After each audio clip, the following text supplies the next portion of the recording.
Tuesday, and welcome back to another episode of MSL Lead Chronicles, where leaders learn from leaders.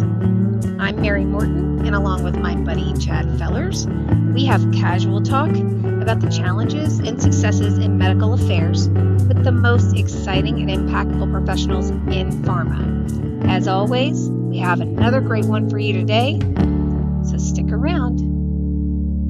Welcome back to another episode of MSL Lead Chronicles. I am your host, Chad Fellers, with alongside my nifty sidekick, Mary Morton. How are you, Mary?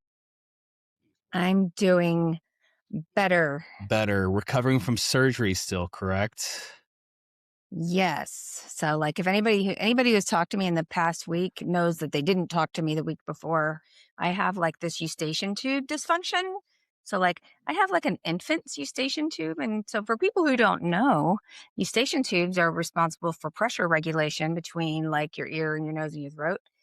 And so anyway, when you have the problem I have, you tend to develop these cholesteatomas. It's basically like a skin cyst, but they like to eat your ossicles, your middle ear bones. And that's what mine has done. So I'm down to a stapes. But this is my fifth procedure. But when my surgeon got in there, I also had my lateral semicircular canal had also gotten eaten up a little bit. And so he had to do a little bit of repair on it.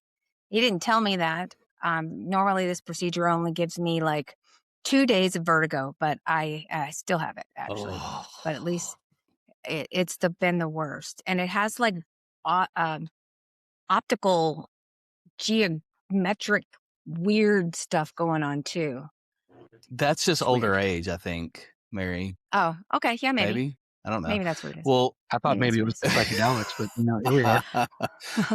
I didn't even tell you about that. How'd you know? A couple of things I just learned. One is it reminds me I barely passed A&P back in pharmacy school because I don't think I recognize any of the words you just shared with us, Mary. So very impressive from a scientific standpoint.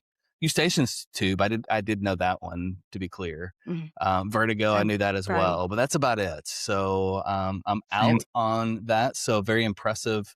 I'm not going to ask you to spell anything, spell those out, because I'm sure you could probably do that too. So, since I think you just complimented me. I think I did. It was kind of a backhanded in ways, but it was still a compliment. I'm glad you're feeling better and hope that you'll continue to get rid of the vertigo, however that can happen. So maybe with you, I think you're a runner and gunner, and you need to slow down a little bit and maybe take a little extra time. So it's hard to do, but maybe you could. You're my Sherpa. You know that I need to slow down. I know, and I did last weekend, right? So getting to go to St. George. If you've never been to St. George, it is Mount Zion, the Zion area.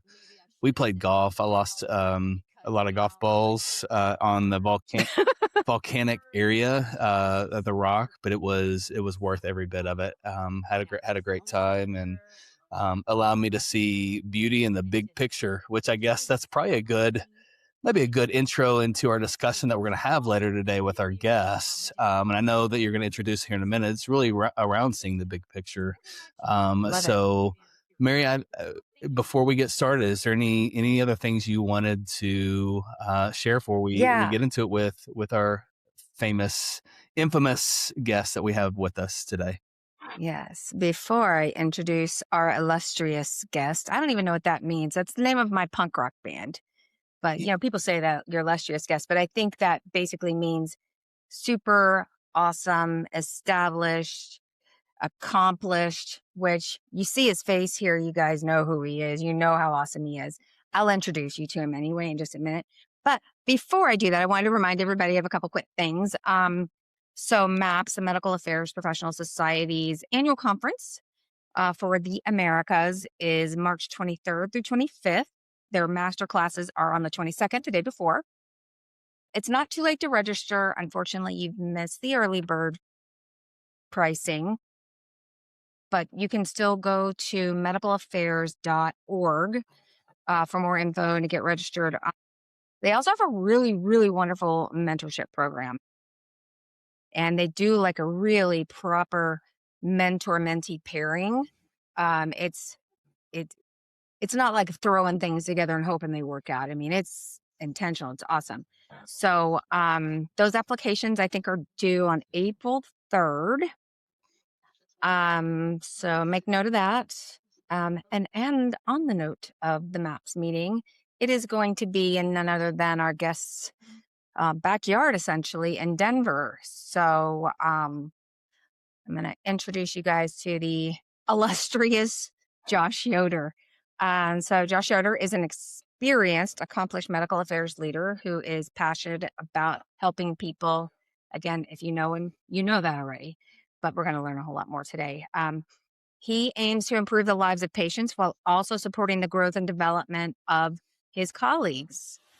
He is a PhD virologist with 15 years of research experience and 10 years in medical affairs. He has broad experience in various companies of all sizes, supporting a lot of different types of products, including gene therapy, which is like my latest fascination. And from preclinical, pre-launch, through development, commercialization. So welcome to the show, Josh. Yeah, thanks. Appreciate it. I don't know that anyone's ever called me illustrious before. That might be a new one. I've been called worse. You and me both. You and me both. Earlier this morning. Earlier this morning I was. Yeah. When you said beauty in the big picture, I thought maybe you were changing the name of the podcast there. I was going to ask which one was which of you. Well, if you're familiar with the show, you get a couple of rapid fire questions at the beginning. So for people who don't know the illustrious Josh Yoder, can get to know him a little bit better. So are you familiar with the concept of a walk-up song? Indeed. So I keep score on an app for one of my daughter's softball teams, and they all have their own walk-up song. So I did the same thing. I did too. I can't even remember what the name of the app is now. But so what is Josh Yoder's walk-up song? Yeah, I think I would use, and I might be stealing this for one of her teammates actually, but Jump Around from House of Pain. I'm a high energy person. I want to get the crowd into things. Like everybody knows it. I think that would be my go-to. And the other thing is, I don't keep up with new music. Right? People will say a song or a person. I don't know who that is. They say you'll know it if you hear it. I'm like, I will not. If it didn't come out in the 90s, maybe early 2000s, or if it's not in one of my kids' movies, I don't know. I don't know new music. Oh yeah, no, I'm familiar with that. Like if it's not on the Kids Bop, well, my kids are older now, but like if it's on Kids Bop, I might know it. Or if it's in like one of the kids' movies, yeah, for sure. Well, what's old is new again because a lot of the 90s bands are coming back. So don't be surprised if you start seeing like Yellow Card and stuff like that popping up. Been listening to a lot recently. Yeah. Oh yeah. I've heard their new song. Okay. So next question. If you were arrested, what would your friends naturally assume it was for? I love that you said if. Thanks for giving me the benefit of the doubt. Not the last time that you were arrested. What were you arrested for last time, Josh? No. If you were in the future, we're not talking about the past, but the future. Go ahead. It's a good question. I mean, my friends know I'm always down for anything, having a good time. But I want to say that I hope it's for doing something to help my friends, right? They're in a situation that they got stuck in. I know maybe this isn't the let's say legal way to do it if it leads to arrest, but I hope I did it for the right reason. And maybe I like to tell people I like to know the rules so I know which ones are a hard line and you shouldn't cross it, and we can transfer that into medical affairs versus which ones don't matter that much and you can bend them. So maybe it's a rule that interpret, Josh. Interpret. Yeah, we're interpreting. Okay, so there's scientific terms. I'm in the MSL world, right? There's hardline compliance. Yeah. I can't have an MSL and a salesperson having a conversation with a doctor together in their office. We know you can't do that, right? Yeah, you're not going to get arrested for that. Right? There's a lot of gray area in medical affairs too, right? So I think you have to know your own company's interpretation of compliance, what you can and can't do. How can we help people, right? There's a way we can help people if we're trying to get to the same goal. Yeah. I might not be able to do exactly what you're asking for. I can contribute to your same goal in a different way, right? Yeah. So I think in that way, that's what I'll get arrested for is helping my friends navigate a situation, and maybe I didn't think that rule was necessary, and I'm willing to accept the consequences. That is a tough question, Mary, by the way. That was a good one. I love it. That requires. I legit was going to hang on to that and ask you and ask Chad anything one time, but. How do you know I haven't been arrested? Curious.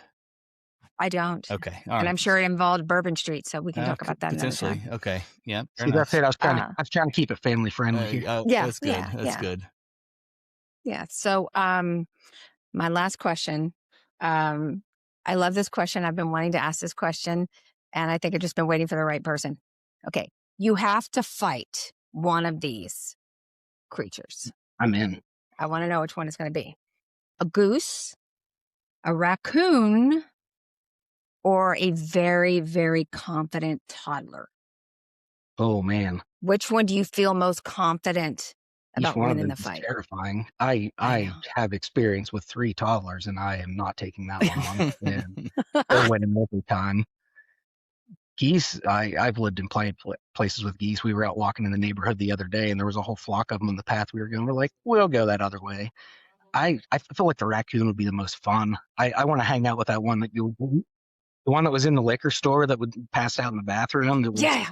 I feel like I want to fight with him, not against him, but let's go with that one. Well, if you ever watch WWE, I mean, sometimes those guys are enemies and sometimes they come together. So I like the way you approach that question. Not like, which one are going to win? Which one's more fun? Yeah, definitely the raccoon. Sorry, like it. Wearing a mask. They're not afraid to dig in the trash, do all those things. Geese are mean.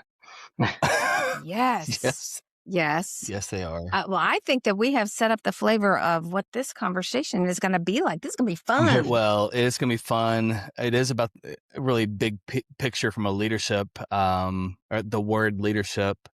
But man, Mary, just even by the questions you asked from rapid fire, I mean, that's pretty big in itself, very big and broad. So yeah, I think that's a perfect setup. So without further ado, Josh, as true to really our setup here, would love to start the conversation with what are some key takeaways that you want to leave the listeners with based on what we're going to talk about today.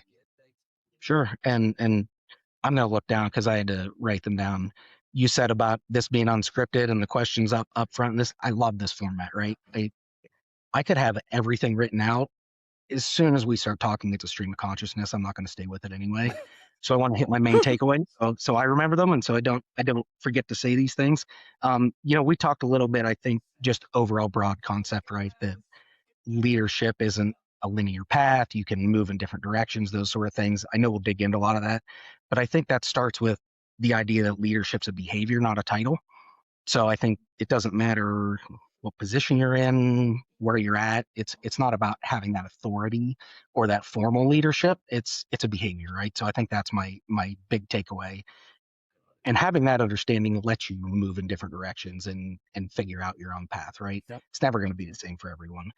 And I think in that regard, it's not a linear path, right? It's not I have to do 1, 2, 3. This whole idea, people are like, oh, 5-year plan, and I'm going to do this and then that.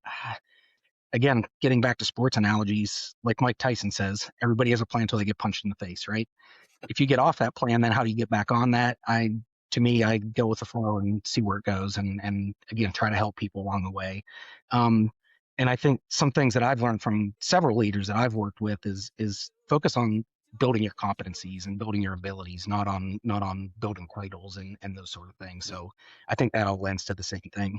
And I think the last thing is, it was funny. I was just looking for a different, I think it was a reel I saved on Instagram or something. I had a conversation with a friend, and when I see these things, I'll save them to share with people later, right? And I can't even remember the topic of what I was looking for, but while I was looking, I found a Simon Sinek one that I saved, and someone asked them about like what the biggest misconception in leadership, and the meaning's like, that's easy. He goes, being a leader does not mean being in charge. It means you take care of those that are in your charge. So I think to me, that's again in the vein of helping people. Like that mindset, I think, really helps you know that you don't have to have direct reports. You don't have to be in that quote unquote leadership position. And any of the people that work with me, my friends, they'll know, like, essentially my life motto is be a good person. It's not that hard, right? So have that empathy for the people, make the decision for the, you would want them to make if you were in the other side of the conversation. So I think those sort of things kind of lead into that idea that you don't have to have a linear path and just say, I'm doing X, then Y, then Z. Wow. And that wraps up today's episode. Right. I mean, like, any questions? Right. Yeah, like I mean that the Mike Tyson quote, that's one of my favorites too, and I've heard it now. That's the second time I've heard it in 2 days. I'm not lying. It's just one of the best. But I love that. Be a good person. It's not that hard. And I want to get into a question I plan to ask, but before I do, I cannot help but notice the believe. And that's if you've never watched Ted Lasso, you probably don't even recognize that, but that is totally a Ted Lasso. So, like, is there a leadership lesson just right off the bat that you feel like resonates with you with the way Ted Lasso leads his folks? Ted Lasso is all about leadership, right? I mean, it's not. I think one thing is he's not the expert in that world, right? But he knows how to lead people. He knows how to treat people well. I mean, one of my favorite T-shirts that I have is "Be curious, not judgmental," and I think that goes everywhere too, right? Whether it's relationships with people, whether it's learning about science.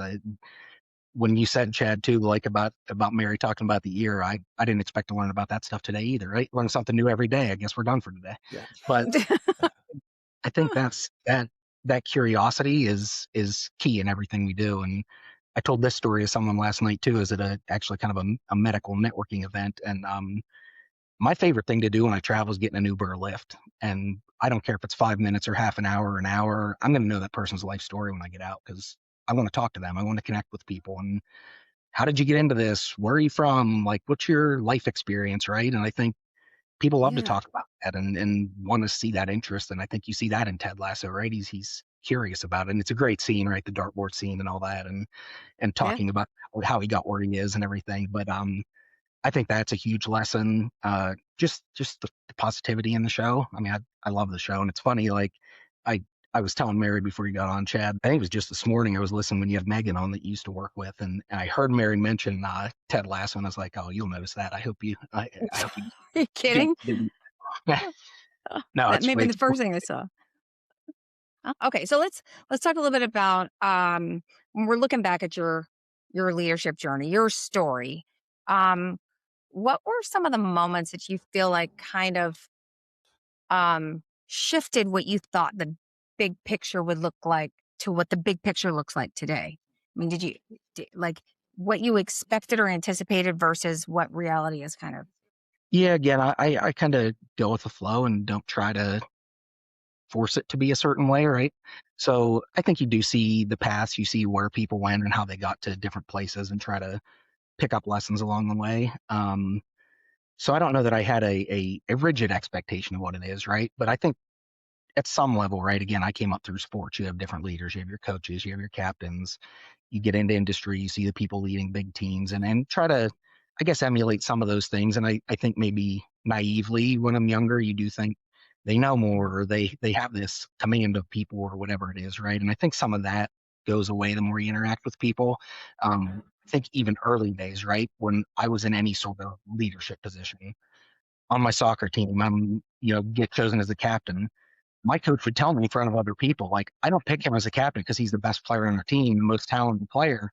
He can help the other people on the team and put them in a position to win, right? So I think, again, it comes back to how do I help other people be successful? Like, I see your strength. This maybe is where you can contribute the best, and we can mask your deficiencies while you're working on making them stronger, whatever it is. No, but I think moving on from that, right, the next place I was most exposed to, a different work environment than was in academic labs. And it's one of these things you go in, I'm new to it, I'm learning from other people, but I think as soon as you learn that, again, other people are coming in the labs. They may be less or more experienced, but you might have different experience, right? So again, it becomes, how do I contribute to the overall team? I have to get my own things done, and I use the lab all the time as an example of how you fit into medical affairs. When you're an MSL, you have your own territory, right? You're doing your own thing, but you're also part of a bigger team, and you help that team out, and you do the same thing in a lab, right? So I could have less experience than someone overall, but maybe I've done an experiment they haven't done. How do you teach that? How do you help them along in their path too? And bring them up while you're doing your own work. And I think in a lot of labs, again, I became a person that then would train people because I'm looking to do those sort of things, right? Where can I transfer my knowledge on? I've always had people help me. It's the same thing in this world too. People reach out all the time and like, oh, you're generous with your time. I'm like, I had people help me along the way. Why shouldn't I help other people, right? And again, it lifts everybody. It makes us all better, I think. So I think that's another aspect that maybe doesn't sound traditional the way I would have thought of leadership when I looked at it academically, but I think in practice that's really kind of helped a lot. And again, in this world, it's the same thing, right? How do I help people? How do I help the people on my team? How do you help a cross-functional person? How do you help an external person? I think that's the real maybe key to me. And people ask, oh, leadership style. I don't know if I have a style. I think it's individualized to everyone. I think it maybe falls in the broad bucket of like servant leadership. But it really is. It's how do we all do this thing together, right? There's an acronym for team. Together, everyone achieves more. So do that, right? You're only holding yourself back if you're trying to, do everything on your own and like be self-congratulatory about it, I guess. It's funny what some of what you were saying was I'm not going to stay on Ted Lasso for this whole thing, but reminds me of that. The episode where Ted like gives everybody a book, and and Roy's like, he's got Wrinkle in Time, and he's like, what's the deal with this book? And Trent Krem tells him what it's all about, and he says his bad word that he says, but that was his way, of figuring out who he's supposed to be as a leader. And maybe it's not a formula, but maybe it's a feeling. So I love that. So I'm sorry. I was gonna peg. Yeah. So Josh, I was gonna peg you. You may not want to be put into sound like you don't want to be put into a box, but it definitely sounds like it's. I mean, serving others is at the top of kind of like who you are at your essence and how that bleeds over. So I think that's one type of style. I think it's definitely okay to even identify with. I think oftentimes people don't really understand what servant leadership is, or they say it's a catchphrase, but is it really, how do they see it? And it's clearly evident that that's kind of who you are. I want to take a step back though, even more. So what was your why for wanting to actually take a role that was a leadership role? Like what, and was that someone maybe to what Mary was asking, right? So was your why at the time the same that it is now, right? Because your journey has different transitions, right? So I'm just a little bit curious about that. So what was your why? Yeah, no, I think part of it is when you get into something, want to learn new things, it's new and exciting, right? That part's fantastic for me. Like I love learning new things, and there's another meme I could pull up about that too, and people asking about why you know so many things, and I'll probably butcher it, but a lot of it's about like having ADHD and access to information on the internet and no self-regulation mechanisms, right? So I think one of those things that with that, and again, it comes back to the curiosity thing, right? I just legitimately want to understand things. So I think when you kind of hit a plateau in an individual contributor role, sometimes that and not to say you can't make different contributions in different ways, but I think I saw that movement into leadership as a way to make a bigger contribution, get into those conversations about strategy, or, I understand the science, maybe this is a direction we want to go. And I think just exposure to those different areas too, right? I want to learn more about the business side, the clinical development side, any of those different things. And one, learn from them, two, learn how we work better with them, how we can contribute more to them. So I think that was a lot of it, is that kind of genuine curiosity. I would say that's largely still true. I don't know that it's changed so much, but also I think more and more it also becomes, again, that mentorship, right? You put this time in and people have helped me. How do I pay that forward to other people? So I don't know that, coming into something, I'm not coming in and assuming that I know this stuff in 6 months like someone that's been in it 10 years, right? So I think over time, as you build that, though, you do see people come in early and you're like, okay, these are the pitfalls I had, and look out for this. It's not going to be perfect. It's hard to learn from other people's experience, but I think you can kind of recognize some of that more easily the more you see it, and try to smooth that out for people, make it a better experience for them. So I think maybe it shifted a little more from the curiosity to again, just finding a way to contribute to other people, make our whole team stronger, but really help those individuals along the way. Yeah. Your curiosity transition from not that it moved away from like different aspects of the business, but it sounds like you prioritize curiosity of your team as well too. Like what drives Sure. them, where can you help support them, where their strengths, where their giftings, et cetera, as well too, to put them in a good position. So your curiosity, you spend a lot of time to be intentional. I can definitely hear that. So what led you to realize that stepping back? So you went into you've been in MSL, you went into leadership, you stepped away, and now you're back in leadership. So can you tell us a little bit more about that whole process of stepping back, and how did you know or realize that that would be the right move for you at the moment?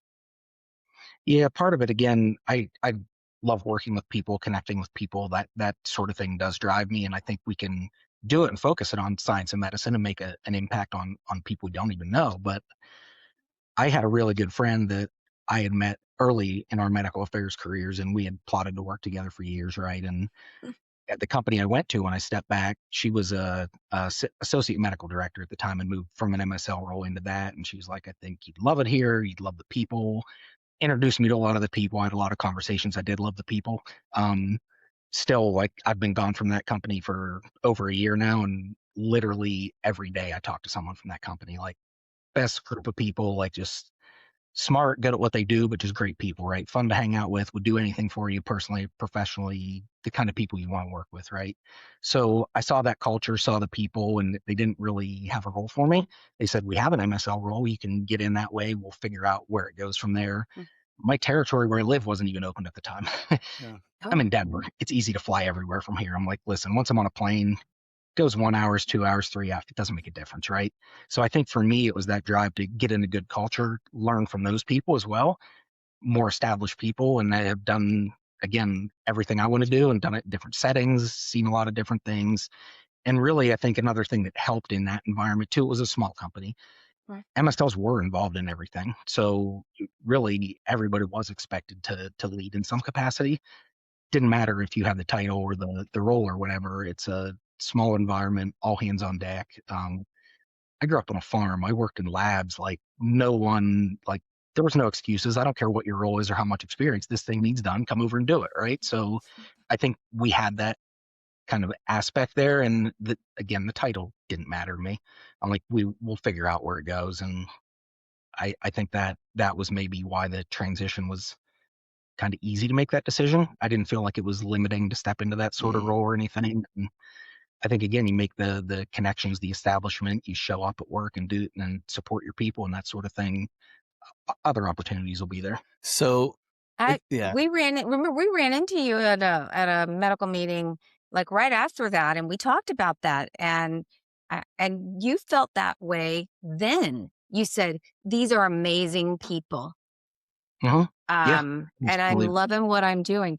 It really kind of speaks to like it's the people, it's the culture and all that stuff. So I'm sorry to Yeah, interrupt, maybe Chad. it's I just maybe remembered that maybe I'm just conversation. weird about this, but I've gone to multiple conferences just socially on my own when I've had time. It's sometimes transitioning, looking to network and stuff, but largely that's where I see my people, right? And after like that team, I didn't leave that team, or we had restructuring in the company. The whole team got cut. Unfortunately, it was 5 levels above us. It was investor level decisions, right? So Right. nobody wanted to leave there, but when there was a conference when all those people were together, like I'll go to and attend it if I can, but if it's out of my therapeutic area, I'll go do that. Right. I've from several jobs ago, I've gone to liver conferences, nephrology conferences. Like I want to go hang out with my people. That's my favorite place to be. So, all right. So it's really interesting, and I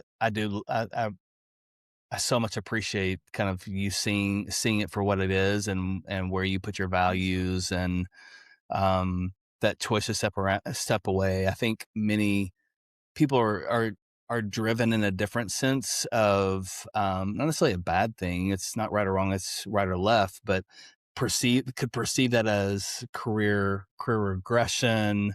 But really, in fact, it's actually it can oftentimes support you, and really it can be growth, right? So Mhm. anything, and um, yes or no is fine. I mean, if you don't, but I'm just curious, like, what did that season what did that season teach you about yourself, your priorities, how did it influence your leadership approach, or did it, whether it was an affirmation of things or a slight shift? Was there anything that you learned during that time as a result of making that transition? Yeah, I'm not sure how I can answer that yes or no, though, Chad. I don't think you can. Yeah, right. No, I think you learn something no matter where you're at, right? I think that's the real thing is being open to what is that learning, and don't try to force it to be one thing, and don't say I'm going into this and Yep. this is the one outcome I expect. I think it's going in, learning the place, right? You never go into a place and be like, no, we need to change this. Why are we doing it this way, right? It's fine to question it and say, we've done it this way in another place, maybe consider that. They're going to have context you don't have when you walk into a new place. So I think one thing is just go in and learn, what are we doing now? Why do we do it that way? Who are the people and the players? And then you can kind of make suggestions and try to nudge things in a different direction that may or may not be useful. I think one thing's being open to that too, just the idea that, like, there's one way to find out, try it, right? Yeah. If it doesn't work, don't be afraid to shift it in a different direction. I think another thing in this particular place too is it was very much a meritocracy of ideas. Didn't matter who it came from, right? Throw things out there. I tell people this all the time too, in so many different ways, whether it's, I mean, it's all leadership related, right? But whether you're at the actually leading the team, you're tangential to the team, just psychological safety somewhere, right? Let people know they can throw stuff out there. No one's gonna either get offended that the idea came from the wrong place or like laugh at it, whatever. Like, make people comfortable that this is the environment we want of putting things out there. And I think that certainly established, was there already. It wasn't like I came in and made that happen, but I think those sort of things, reinforcing that, and then taking those learnings with you, right? There are small things that I'll do even in team meetings that, like, every meeting will have different things. In this particular place, the kind of head of medical affairs there, every meeting we started with just gratitude for people, right? Is there anyone in here you want to thank for anything? And a lot of times you do that in some meetings, people just sit there, like, you'd hear one person say something, then someone else would say something. And I think even just picking those small things up, it's huge, right? And Yeah. that's a great thing moving forward. And I've used it on other teams. And another, not cross-function, was another medical colleague, but not directly on their team, was on one of our meetings. They're like, I love that you guys do that. Like, it's a great way to get people interacting with each other, appreciating what they do for each other. And it can be that small. You can pick up something along the way. And I think, in another previous position I had, it was someone, I think, 2 levels above me, talked about a career kind of, I don't know if you'd call it a sideways transition, lateral, whatever you want to say, but kind of moved into something that he wasn't intending to do. But again, with company changes, got pushed more even into a compliance type role. And he's like, I never would have picked that. He said, but I learned so much from it, and it was huge to me where I'm at today. So I think being open to that, I mean, obviously you're learning something new in a different area, but even if you don't think you're interested, go figure it out and see how these places work together. You have that deeper understanding there now. You can use it, and kind of came back to the medical side, knew what their perspective was, right, and knew how to work with that function better and help them move forward. So I think in multiple ways there, right? It could be something small, or it could be something that's a little bit bigger and just gives you a broader perspective. So 2 things I wanted to say, and I try to, people talk to me about their, my career growth, my professional growth, and a lot of people think it's like a pyramid, but I say, it's kind of like you're climbing the edges of the Christmas tree. Like, you go out and then up and then out, and I mean, like, you're expanding your skill set while you're growing up. And so I love the way that you were and you saying, like, there's one way to find out, like, about this new thing, and you just got to try. So I love that. The other thing that you said that I really wanted to point out, if people didn't pick up on it, is you can lead without being a formal leader. Because I'm sorry, I was making notes while you were talking. Because there was this period where you did not have an official leadership title, but you were, sounds to me, like leading the whole time. Not directing and bossing people around, but and I think it's important to know that leadership vibe does not disappear just because you're not formally a leader. So I think you kind of exude that all the time. But now you are back in a formal leadership position. It's true. So does it feel different? Does it feel different this time? There there are and back and there? everything. I think you always evolve, right, and hopefully become better at things and change approaches along the way, those sort of things. And the biggest difference is the first time I managed a team, I built the team and picked all the people, and this time I was kind of thrown into an existing team. So I think that it's always a different thing, right? Who are you? We know more about this than you. Like, and that wasn't why I was brought in, right? I was brought in to help build the culture of that team and bring people together and establish relationships, like whether it was within medical, cross-functional, whatever. So it was an area that I had experience in, but I have people on my team that know way more about the disease state than us, right? Like we essentially had a person on our team that was kind of a KOL in a previous life. I'm not going to know more than they do. So I think that's another thing too, is just, I want to say I've learned it from a lot of places. The best place for me is PhD world. I work with people that know way more about this stuff than they've probably forgotten more than I'll ever know about it, right? And I think the more you learn about topics, the more you know you don't know. It's the kind of, if you're familiar with the Dunning-Kruger effect of, you don't know stuff, then you get kind of overconfident when you know a little bit, and then the more you know that there is to know, right? So I think in that aspect, it's just being humble enough to be like, okay, I'm not the expert in all these areas. These are the areas where I can help, and be willing to throw an idea out there. And maybe it's not the best idea. Maybe we've already considered that. You don't know all those things, but again, just having that comfort in, I don't have to know everything and be the expert in everything. Let other people help.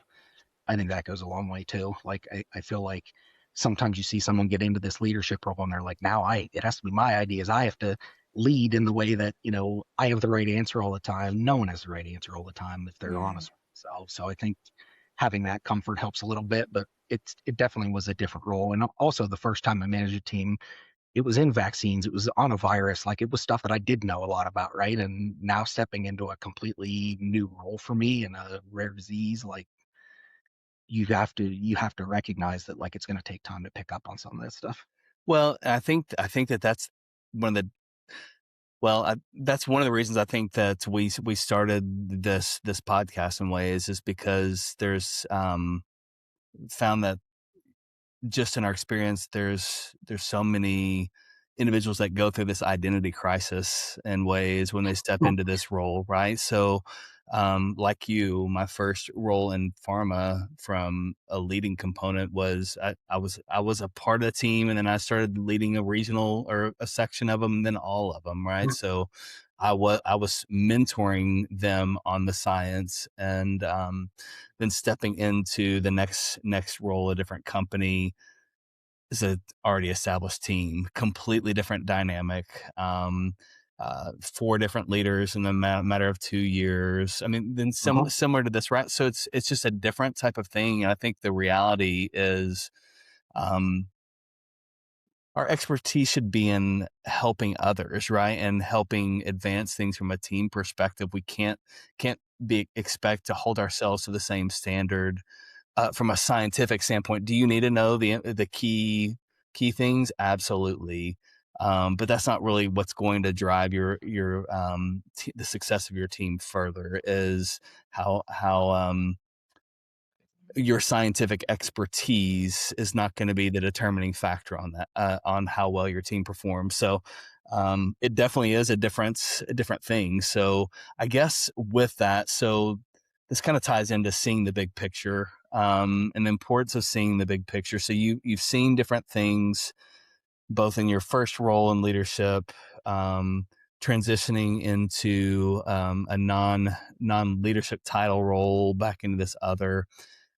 You've seen different parts of the business, et cetera, exposed to see how those, like the inner workings happen. So how do you help your team, or has your view of the big picture changed because of those experiences? Or more importantly, how do you help your team see the big picture? Can you give an example of helping them see things in a different light, potentially, based on a conversation that you had, right, or a frustration that they had potentially? No, I think it's a super interesting point, and I want to even build on some of the other stuff you talked about there. I think it is a different role, right? And I think a lot of times what happens is great individual contributors get pushed into leadership roles because they're excelling at what they do. It's the natural next progression, right? It's a different thing. Some people aren't interested in it. Some people just aren't good at it, right? Look, again, another sports analogy. The best players are often not the best coaches. Like you put a Wayne Gretzky, a Michael Jordan out there, like just go do it. Just why can't you do it? I can do it, right? Yeah. They show them how they do it, that sort of thing. But often some of your best coaches, leaders are the people who weren't the most talented, who really had to work about it, had to either work hard or think through doing things a different way. And I think there's a lot of that comes over into this too, right? And I see it in academia, right? It's the people who are hard chargers and do all the publications, and all of a sudden you're thrown into this role where you're fundraising by writing grants and managing people and all these things that you weren't trained to do and no one ever tested for. But now you get thrust into this completely different position. So I think understanding that's a different position is a big thing. I think in helping people to do that, I think one other thing on that before I move on, there was a company, it was a podcast I listened to a long time ago, or maybe an audiobook, talking about like when you're at in those leadership positions, and they use the very high level, like even C-level people. There was a company, I think, and it was a big company. It was a Facebook, Google type tech company. They used to every couple of years switch their C-suite people around. And they said, your job is not to be an expert in that, like to be the technical expert, to be the individual contributor. Your job is to lead people. Leading people in every department, you're leading people. So I want you to go from, this one over to this one. Now you're leading these people. They're getting a different perspective underneath you too, right? But your job is to lead those people and let them be the expert. It's so like taking like a CTO and swapping them out for the CFO. Right. Wow. Yep. I'm gonna have to because look you that have one. experts underneath you, right? It goes to the Steve Jobs thing. Right. I don't hire smart people and micromanage them. I hire smart people and take the barriers out of the way and let them go do their job. Yeah. So I think those sort of things are different. Like I'll never micromanage people. I have zero interest in that. I almost always have zero time for that. Like literally you can't do all that, right? What's the point of hiring a team if you're going to do all the work yourself anyway? It's silly, right? They're not going to grow. I think one thing in leadership is you can expand your influence because you can't help many people, and then that amplifies kind of what everybody's doing, right? If you're doing it all yourself, you have no amplification. It's one person's effort. So I don't like to do that anyway, but I think again, it's not helping other people. You really want them to develop. So I think again, getting kind of back to your question instead of building off your other comments, with individuals, I think it's getting to know them. What are they like, right? So you try to learn about these different parts of the organization and what they do, but what does this person want to do? I've worked with people. Someone on my team is interested in patient advocacy. Okay, well, how do we work with them? How do you get a better flavor of that? Do you want to move your career in that direction, right? Or do you just want to stay in this role and work more closely with them? Those are two different things. I think early in my career, I did look at that linear progression, and I saw people that were MSLs for 10, 15, 20 years that are amazing at it, right? They could easily move into leadership. It's not what they want to do. They want to have those one-on-one interactions with the physician. They know their territory. They like the people. They know they can have an impact on patients by helping those physicians. I get it. Like, again, you have kids and your time is kind of all gone in any case. I think moving into any higher level position you get, I'm sure you've seen it. Your time is just pulled in so many different directions. Even from an individual contributor MSL to the manager position, all of a sudden your time's out of your control. People are throwing things on your calendar. You're already double booked. Someone will throw another meeting on because there's too many people to check all the times. And so you have to prioritize that sort of stuff, right? But I think it's a different thing than here's my territory. I own it as the quote unquote CEO of that territory, and I plan all my time and plan around that. It becomes a very different thing, and some people like it, some people don't. So I think it's about figuring out what each person wants, where they want to be long term. Maybe they want to stay for this for now, and it'll change in a couple of years, and they want to do that, and we pivot. Even as much as an individual's career growth themselves, I tell my people, I don't want any of you to leave. I think you guys are great. I love what you do. If you need something else in your career, tell me and I'll help you leave. I'll help find the right thing. I hope it's in our company. I hope it's on my team. But if it's not, we have to do what's best for you. Yeah. Yeah. There were a couple of things that you said that were making me laugh. So I'll never get why somebody wants to be a micromanager. It's so hard and right? time consuming. Like, hire smart people and go do something else. Yeah. Let I can't them even do manage that. myself, let alone Like, micromanage another. why? But then I wanted to kind of like expand on something that you started saying, like there are some leaders, some aspiring leaders who kind of really think that their career progression, if they want to move toward leadership, it's like this straight line, super predictable, has to make sense to somebody, maybe who knows who. Like when we're talking about linear, nonlinear, whatever. So, I mean, what do you think about? What would you say to people who seem like they're just a little hyper obsessed with it has to be like this? Yeah, I think one big thing is, and people tried to tell me when I was younger, don't be in a rush. Stuff will happen in due time, right? I think even I tell people a lot, like I spent a lot of time in academia. I knew I wasn't gonna stay there long term, but I was doing good science with good people and it was fun, and I didn't have the economic pressure of having kids yet. And as that started to pick up, you start to think about things differently. But I think the thing is, pick up the experiences, learn where you're at, lead where you're at, and the best preparation for the next job is doing a good job in the current one, right? So I think just the patience of it, of don't force something and rush into an opportunity for a title, for a something like that sounds important, but really in the long term it's not that important. Pick up the experiences, whether it's cross functional, whether it's again, I'm good with ideas from anywhere. Another analogy I like to use, I heard from again, I think it was a business podcast, and they were talking about transferring approaches from one place to another. Right? We talk about transferable skills when people try to get into the role and those sort of things. I don't care if it comes from the fashion industry. If they have a good approach to a specific problem, let's try it out and see if it works in our industry, right? So I think just that openness to learning, and then being creative and look at how do we apply that approach in this setting. I think it's I That's a think genius. That what you just said is, I mean, like a lot of times I think like running a professional kitchen, like at a right. restaurant. Oh I man, mean, I'll nerd out on food and drink all day. I oh, love that area. One, I just enjoy it, but it's like being back in the lab, right? Like, I mean, I have a 20-pound CO2 tank in my kitchen, so I can just carbonate whatever I want. And I'm a are science you nerd, but I'm a food joking? and drink nerd. No, I love this Party stuff. at Josh's house. So funny. Right? But I think There's it's some. that, right? I think it is that just openness to gathering experiences, learning along the way, and then you figure out how to apply that and kind of be creative moving forward. I think it's the don't force things to be, again, on a certain timeline in a certain order. To me at least, that it would drive me crazy. Yeah, I think it's like I always want to ask, like, what's your, again, I'm a why guy. Like, what's your why? What's driving your need to change? What is it?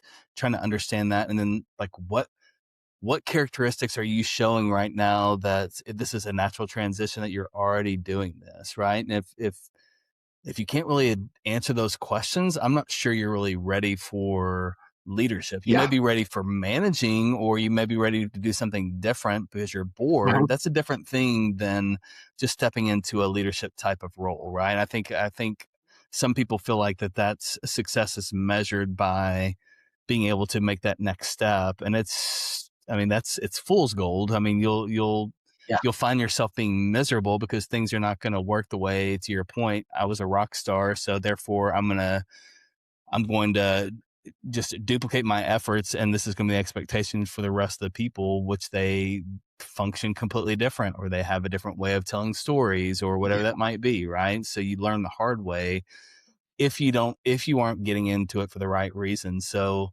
I always look for demonstrated behavior, and then even asking it's really more about asking questions so they can figure it out themselves, that they're not really ready for it. Sometimes it works, sometimes it doesn't. And that's okay as well too. But yeah, I think it's trying to understand like what's driving this need to do something different, similar to Mary. I know we've had conversations about this, those that started really within the COVID era, in MSL roles and things like that, wanting to change roles a year into it, or going into strategy, or going into like they're already ready for this next level, and the reality is well, so tell me about how you navigate routing, right? So like, what would that, well, they wouldn't know that. They wouldn't know the answer. What? I have to actually leave my house? What? I have to balance going to 4 different states or 6 different states and making sure I see. They don't see all this stuff, right? So just even asking that kind of those kind of questions, I think you help don't know what you don't know. help expose it. So, I appreciate the words. I love your point about demonstrating stuff too. I say that all the time, and it's something I use with my kids, right? They say I did this. I know. I say, show me, don't tell me. Yeah. Actions speak louder than words, right? People say I've done this or I can do that, or like, show me. It's easy to see, right? And people, I think it gets back to the leadership thing of like, what bucket do you put it in? And people are like, well, tell me, describe yourself. I'm like, ask someone else. Yeah. What they tell you is what I am. Like, that's what my behaviors show and what my, like the things I've done. Other people can tell you that better than I can. I have a different idea in my mind. And I think that maybe is even another thing with the progression in leadership. I think sometimes it's people are too worried about what other people's expectations and what other people think of them. Yeah. The best thing I can tell people is to don't care. Like, legitimately, it doesn't matter what people think about you. Like, I get it. You have to earn that trust and that sort of thing. Obviously, I want to help people. I care on some level. But I think the specifics of it, I tell people, just go be as weird as you want to be. You're gonna find the people who resonate with that much quicker, and you're gonna kind of distance yourself from the people who aren't aligned with you much quicker. I'm not saying that people who aren't aligned aren't doing their own great thing, right? But we're gonna go do this cool thing. You're welcome to come along. If you go do something else, I'm not offended by that, right? You're gonna do something else in a different way that maybe I don't want to do. Again, there's people doing. I talked to someone last night that's in clinical operations, and I'm like, I am so glad you do that, because it is hugely important. It is not what I want to do. And I could never do it. Yeah. It's not my gifting. Yeah. No, right? So I think just even that comfort, like, be confident in yourself. You have something to contribute. You don't have to be all things to all people. Like, do the things the way you want to do it. Do it. You'll find the right people. Yeah. There's freedom to that, right? I mean, it's control. 100%. It's controlling. We're control freaks by nature. And the reality is there's the majority of things are outside of our control. So why don't we focus on the things that we can control and, 100%. not try to be what somebody else wants us to be, but be in a position. Matter of fact, I think if you are focused on trying to be what somebody else or fit into that type of mold, it's only going to lead to frustration, and you're in the wrong spot. Like, why are you forcing yourself? It's okay. Go ahead, step into another, take a step back if you want. And, whether it's a title in a position or not, go to another company where, when you're interviewing and you have a conversation and like, wow, this aligns to kind of my passion, my vision. They're going to give me room to, runway to go try these new ideas or to build this. So I'm going to step away for this. People don't realize why I'm doing it, and that's okay, because I know it's going to help align. It aligns more with my giftings, my satisfaction, enjoyments. See, I agree. Yeah. I'm a people pleaser by heart, and that you can take that way too far, right? And then it's just not a healthy place to be. There's so much freedom in saying, hey, you know what? Yeah, me writing a personal mission statement was one of the best things I could ever do. Because when I started interviewing, it was easy to go, nope, not this place. Nope, not this place. Yes, this place would be good. Let me explore more and more, right? So knowing who you are, knowing what drives you, and what you want to do. You're giving yourself permission. Yes. To not compromise. That's right. Yes. I think that comes I love that. When you know what you're aligned with, it's the idea that it's either a hell yes or it's a no. That's right. And if you know what your hell yes is, it's a lot easier to say this one doesn't align with that. Right. Even if it's 50% of the way there, it's not the one I need to be in right now. That's right. So Josh, I wanted to ask you, I had one rapid fire question I did not ask you. But through the course of our discussion here, I know we're almost out of our time. I'm like, I have to ask him this question because of a lot of these things that you've said throughout the episode. I wrote the question down. So, if leadership was a sport, what position does the leader play? Oh man, it depends what sport you're in, right? Okay, well, that's why I was just like, pick a sport, but then what's the position? Oh, that's a tough one. So my favorite sport's wrestling. We can talk about that. Are you And I think, joking? Between the food and the wrestling, you and I are going to... Wrestling. Is it wrestling or wrestling? Which one? where I grew up is probably wrestling. Okay, Reading, writing, and wrestling. Fair enough. Just as All right. kids. Oh, no. No, yeah. So I think, again, wrestling is another great place. It's a great analogy for the MSR world, just like being in the lab is. You have a team, but when you're out on the mat, you're by yourself. You're out in your own territory doing your own thing. Yeah, you can contribute and you can do your own thing, but maybe you're going against another team that is you're closely matched up with, right? You're wrestling some guy that's best guy in the nation, and you like, yeah, I can try my best. If I'm in an individual tournament, obviously I'm going to try to beat him and stuff, but maybe realistically, I know that's low percentage chance, right? I'm not going to say I'm not going to do it. I'm going to try to do it, but maybe I need to not take as many risks and lose by less points and not give up as many team points to the other team. So I don't know that you have to be, I don't care which weight you're in, right? But I think having that mindset of, yeah, I'm out here doing my own thing, but how does that affect the whole team?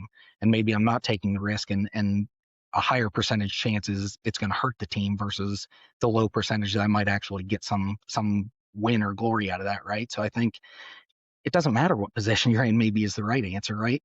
I play soccer a lot too, right? The striker getting all the glory, the goalie doing wherever you're at, it doesn't matter what your position is. I guess to me is the mindset. It's how do I contribute the best I can, and how do I help my team and not have any detrimental effects. And I'm totally picking up the theme, like with what would you be arrested for? I mean, we started out joking, but this is, it's all for the greater good for the people who matter to you in your life. So I love that. Again, if you can come back to biology, right? Like, I don't want my liver trying to do everything and overgrowing that turns into cancer. It needs to do its function. Every piece of your body needs to do its function for your body to work correctly, right? None of them go out of their lane and try to take over everything. And I hope my brain's probably telling a lot of things what to do, but that's just the signal, right? There's not trying to tell my heart what to do. Like, so I think it's that of how do you get that camaraderie, and another sports analogy. I always like to use this one too, and I think it really helps in building a team, right? When you're building a team, you're not giving orders. You're trying to like build consensus and get everybody rowing in the same direction. Mike Tomlin had one of the best quotes I ever heard when they talked about people being upset, people wanting to leave the team. He said, listen, I want volunteers, not hostages. If they don't want to be here, if they want to do something else, they should go do that on another team, because I want people that are bought into our mission. And I think the leader can help influence that mission.